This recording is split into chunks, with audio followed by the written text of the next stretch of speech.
विजयपुर नामक एक गांव था।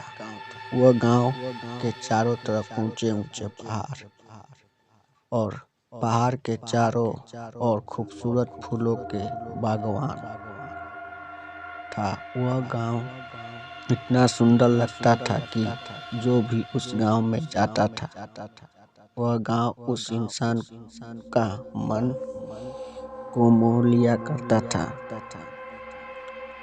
उसी गांव के पूर्व दिशा में एक बहुत ही घना जंगल भी था और उस जंगल में बहुत ही बड़ी बड़ी पेड़ भी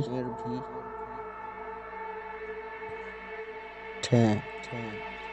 उस गांव के लोग उसी जंगल पर निर्भर थे, क्योंकि उस गांव के लोग बहुत ही गरीब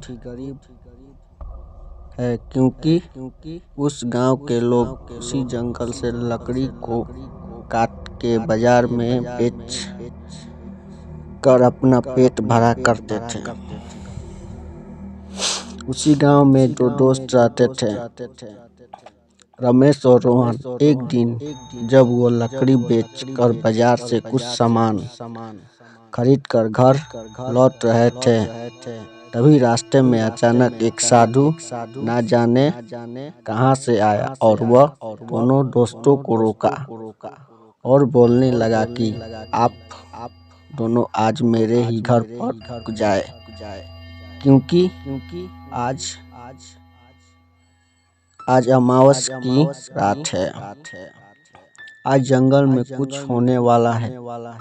आप दोनों कल चले जाइएगा। तभी रमेश ने उस साधु बाबा से पूछ पड़ा, क्यों बाबा, आप हमें जंगल पार करके अपने घर क्यों नहीं जाने दे रहे हैं? आखिर उस जंगल में क्या होने वाला है? तभी साधु बाबा बोल पड़े, उस जंगल में जो भी होगा कल सुबह तुम्हें खुद पता चल जाएगा।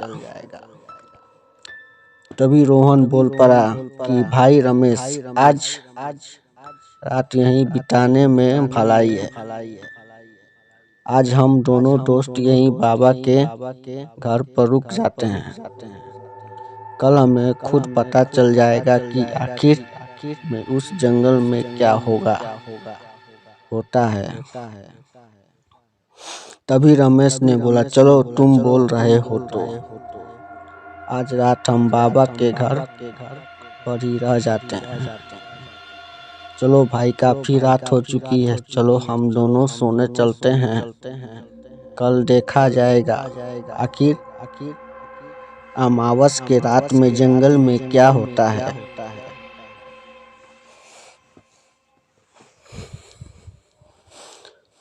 सुबह रमेश और रोहन उठकर साधु बाबा के पास जाकर वह दोनों बोले, बाबा अब हम दोनों दोस्त घर चलते हैं। तो बाबा बोले ठीक है, तुम दोनों अब अपने घर के लिए निकलो। फिर रमेश और रोहन साधु बाबा को प्रणाम किया और अपने अपने घर की ओर निकल पड़े। वह दोनों दोस्त खुशी खुशी अपने अपने घर की ओर चल पड़े। वह दोनों दोस्त कुछ देर चलते चलते वह जंगल के पास जा पहुंचे। जैसे ही वह दोनों जंगल में घुसे, वैसे ही देखते हैं कि जंगल में भीड़ लगा हुआ है। वह दोनों जैसे ही भीड़ के पास पहुंचे, देखते हैं कि एक इंसान का लाश जमीन पर पड़ा है। रमेश और रोहन उस इंसान की लाश को देखकर दोनों दोस्त कांपने लगे। उस लाश को देखने पर ऐसा लग रहा था कि कोई खूनी राक्षस उस इंसान को नोच नोच कर खाया है। रमेश और रोहन मन में यह सोचने लगे कि अच्छा हुआ कि हम दोनों दोस्त को वो साधु बाबा रोक लिए, नहीं तो इस इंसान की तरह हम उस खूनी राक्षस का शिकार हम होते हैं। इसलिए दोस्तों, जो चीज जितना खूबसूरत लगता है उतना ही खतरनाक होता है। इसलिए जो दिखता है वो होता नहीं है, और जो होता है वह दिखता नहीं है।